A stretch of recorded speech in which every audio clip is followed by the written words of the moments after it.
سلام و درود دوستان عزیزی ما. امروز 27 ایون 2025 است. عید وحدت ملی بر کل مردم شرفمند تاجیکستان مبارک باشد.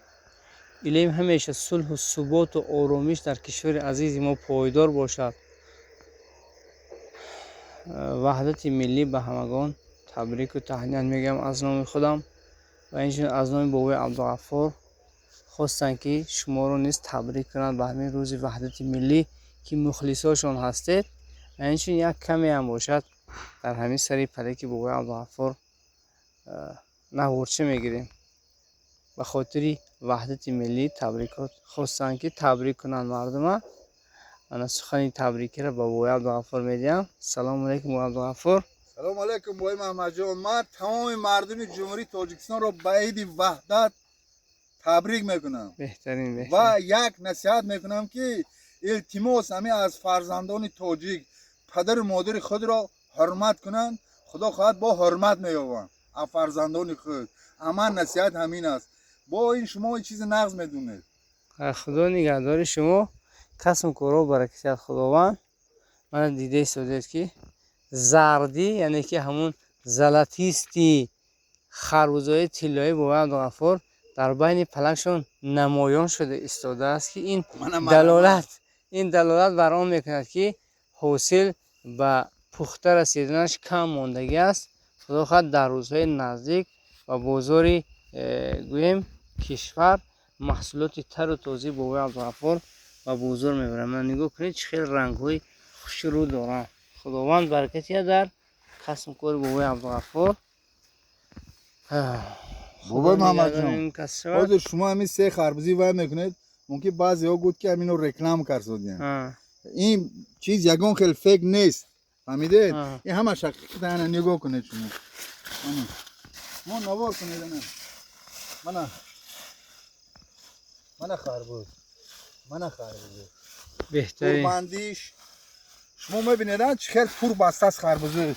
من یکمین خربوزه شما رو کنده میتیم در پولیکم برای مثال در همین شما یک بها میتید خربوزه. بسم الله الرحمن الرحیم. من خربوز قسم کور بابای عبدالغفار این شما به خدا برکت کنه. بهترین رحمت منتظر هستم. ما مقصد همین این روز و ما حاصل بندی خربوزه بعد دویم از کسلی نجات دادن خربوزه بابای عبدالغفار که متخصص بهترین جمهوری ازبکستان مرجلال ما همه چیزی نشون میدیم چه خیلی صحت شده خربوزه. بهترین من با سال گذشته اینقدر خوب نیستم. من دروغ نمیگم، من گپ راست میگم. خربوزه های ما همین سال به مانند سال گذشته سنگین وزن نیستیم. سال گذشته وقتی که همین خربوزه ما کمتر یک آب زیاد خوردگی است، از حساب آب زیاد همین خربوزه گوشتش میده هست. وقتی که خربوزه گوشتش کلان شد و وزمی میشد. گوشت خربوزه ما تنک است این سال. خربوزه ما وزمی نیست این سال. ممکن 10 کیلو برود خربوزه، این زیاد نمیبرد خربوزه ما. 10 کیلو ممکن بعضیش 12 کیلو برود، این زیاد نمیبرد. نه ترازو نیست ما برکشیم خربوزه. من گپ راست میگم چون که تمام دهخانه باشد با اگر دهخانه و باشن اگر من میرم میبینم تمام خربوزه میشناسم چکله خربوزه. ماشاءالله خداوند برکش دود است. در همین جای چند کوادرات چندین تا خربوزه های دو خط در آینده همین با مانند دستی با عبدالغفار بورین زرد ما دیستا دیدم با محمد جان یگان خیلی تعریف نیست. این چیز مهنت شدگی مهنت. او میگن که آدمای قدیم میگن رنگ بینه چی حال پرسن این همش دیستا دیدن. بهترین خداوند برکتی من دیستا دید من خربوزه رنگش بینید هم دیگرش فرق نمیکنه. نه نبید من این خربوزه هم میکنم شما و مالا شب و از نام من برای موسفید من ندارم من خربوزه نکنم. خربوزه شما نسبت دیگر خربوزه بسیار زرد هستن. این خربوزه ما اگر ما از گپ زنم ممکن مردم باور نکنه. مردم باور نکنه. گپ زنه نه ممکن مردم ما همین خربوزه امروز روز عید گپ زنه. ما خرسندی شما من میگم باید محمد جان من بسیار خرسندم چوبا میرجلال منو چیز گم از وای نجات داد. از چی گم؟ از اون از کسری بیماری. نجات داد.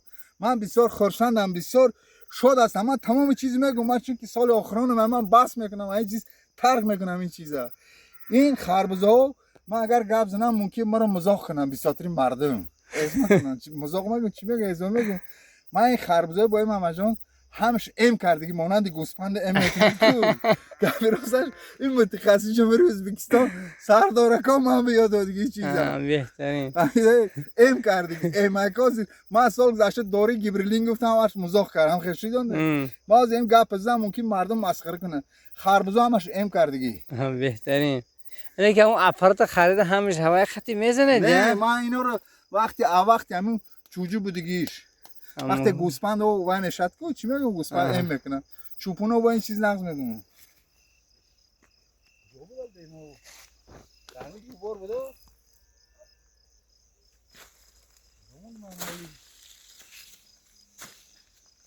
من در بابت بیماری که همین نامی بیماری چی بود؟ این بیماری برای مثال من چند آدم که وای کردم برای مثال مراجعت کرد همین جمهوری ختمو این بیماری گفتن چومو گفتن بعضیش چومو گفت بعضیش اوبلا گفت هر چه نام گیری هر کس هر نام گیری. وقتی که من مراجعت کردم به جمهوری همسایه این بیماری میرجلال در کلینیک خود و کلینیک دارد این بیماری نامش تریپس مون تریپس. انا دیسو دیدن شما انا خربزانه همین نولش میقپادن انا دیسو دیدن ان نولش میقپادن عقیب به حرکت میکنن عقیب به حرکت میکنم خیلی میخوره رنگ آدم کسی رگ میشد که میخوره آدم هم خیلی این هم خیلی نه.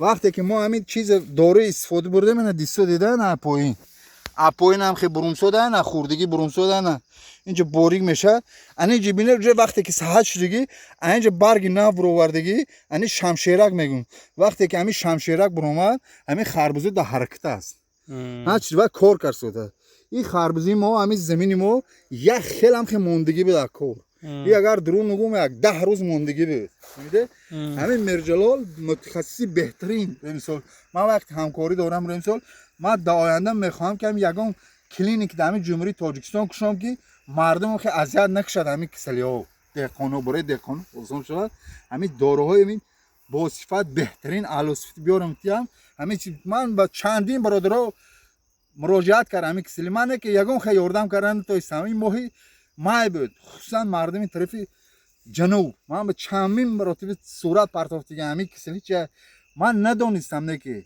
وقتی که خودم به غلطی دمی چیز من به همین چیز گرفتار شدم به همین کسلی من مجبور شدم همین یا من چندین آدم‌ها گفتم زمینه ما به همین کسلی گفت من اعتبار ندارم وقتی که بام به غلطی دمی کسلی من مجبور شدم همین یافتم همین چیزا تریپس گفتن نام بیماری کسلی نام چند فایز زمین شما همین بیماری گرفتگی بود همین زمین همین بالا قاپیدگی بدم که طرفی هم که رفتگی بود جای بالا قاپیدم که همین شمال شد چندین مراتب دیدید همین هوا چخیل همین سال گاه شمال گاه همین وقتی که شمال میشد همین کسلی تیز میدویده همین شمال همین کسلی هم وقتی قاپید من هر روز میموندم گرد زمینم که فیر میگشتم میرفتم تمام سر یا اب خود میکردم میبرفتم همین چیز وقتی که دیدم بیوروژه اصناف کارگی حرکت نیست درونم دیدم همین چیزا همین دیدم در حیرت موندم خودم بچه گفتم چه خیلی این حرکت باز بعد کدام دورا استفاده کرده اینجا وای من با اول دوری وای داد ورتمه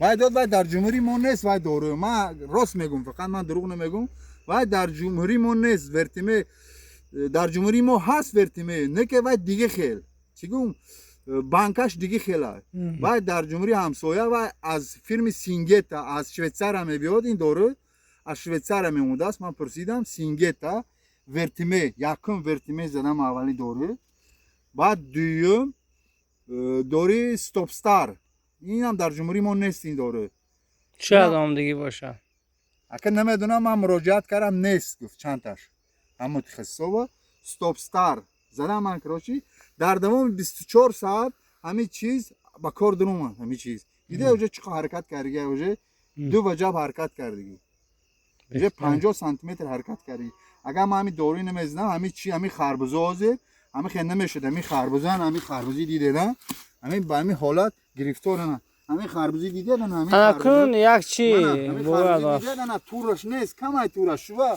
وقتی این کسلی این بیمدار است این چیز بیمدار است همین آدم هم کسل میشد بیمدار میشد نمیدونه کم میخورد افقات کم میخورد الکو برای پیشگیری کردن پیش از آن که این بیماری باید همین دورهای زنند میشدن خدا خواهد همین بیماری به گرفتار نمیشه.